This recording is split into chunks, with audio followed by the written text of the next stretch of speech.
Perché ho scritto questo libro? Perché l'ho ambientato a Sciacca?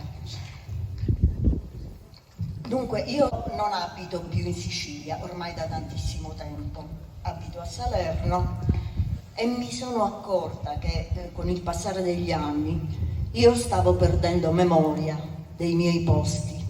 Io sono stata qui da bambina, da adolescente, da giovanissima, poi sono andata via. E tutto quello che io ho vissuto in questi anni, con i miei parenti che stanno in questi luoghi,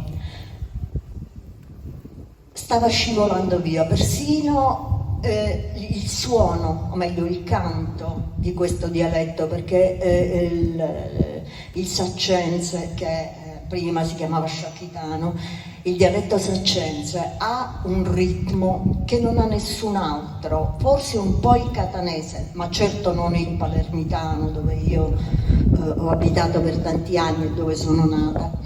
E io stavo perdendo tutto, stavo perdendo i modi di dire, i modi di accostarsi anche alla vita,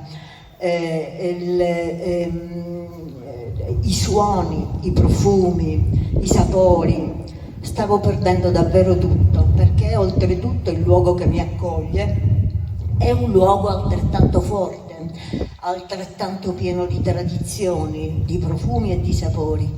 E io volevo resistere a qualunque costo a questa perdita di memoria.